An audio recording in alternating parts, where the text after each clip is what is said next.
Joins Cody now live via Zoom to chat about his big accomplishment, more running in your future. Yeah, thanks, Zach, for popping my balloon, man. I thought I was doing something big, and then, I find out. Okay, so I ran a half marathon on a treadmill. Zach, tell him what you did. So, yeah, with all the whole COVID-19 stuff, I had to kind of shuffle around some race planning, and I was training for a 100-miler over in London. And once all the races got canceled, that one included, I decided to kind of recenter my focus on 100 miles on a treadmill. So on May 16th, I hopped on a treadmill at 7 a.m. in the morning and stayed on there till I think 7:09 p.m. and got 100 miles in, not moving at all, technically speaking. Okay, so what was your average pace? I think it came out like between 7:17 and 7:18 minute mile pace. Good gracious, man. Mine was more measured with a sundial. I wasn't going that fast. Okay, so I understand you had to have more than one treadmill. Were you worried about it overheating, or what was that all about? Yeah, the idea with the two treadmill setup was essentially, since we had to do it from my home versus like a warehouse or on site at like NordiTrack, who provided the treadmills, was that we have two there because they shut down automatically at 3 hours, and then you have to turn them off and restart them. So in order to save time, so we weren't spending like 3, 4, 5 minutes kind of with the restart process, we had two there.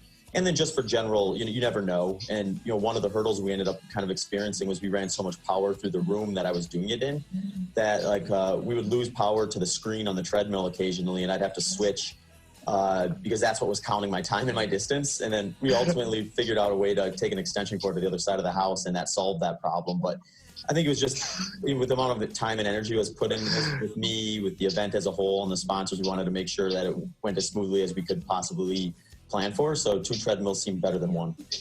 That is wild. That is wild. Now, the whole sport of ultramarathoning is a total foreign concept to me. Now, when you normally do it, as opposed to doing it on a treadmill, is it a different muscle in your brain that you're using too? Because it's a different thing, right? Yeah, and it's funny too, because ultra marathon is such a huge umbrella. Like, we can include events that are 50 kilometers in distance. We have events that are 6 days, where you see how far you can get in 6 days. And there's even less so an event, more so like a personal challenge, is like running from one side of the country to the other and weird things like that. So like all these varying different things all get kind of lumped into the sport of ultra marathon. And each one kind of comes with their own kind of unique physical and mental pluses and minuses, I guess you would say. So for the treadmill, the biggest difference between that and even what you would think on paper would be a fairly similar event, which is running on ultramarathon on a 400-meter track, which I've done a few times as well, is like you kind of are in the situation where you feel like you've lost control because you're responding to the treadmill versus just having all these micro adjustments that you feel you're dictating when you're running even on a short loop track. So that's kind of that mental thing where it eats away at you, and you almost want to jump off the treadmill just to regain that semblance of control.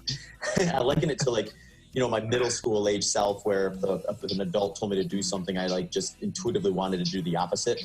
80 miles in on a treadmill, and like it's telling you to keep running, and you're like, I want to get off. Zach, thanks for joining us. Congratulations on the record. That's really impressive, man. seven. Oh, I'm telling you, I think my average was 15-minute miles or something like that, because I'm old, Zach. I'm very old. All right, thanks, brother. Have a good one. Yeah, you too. Thanks for having me on. All right, back to you.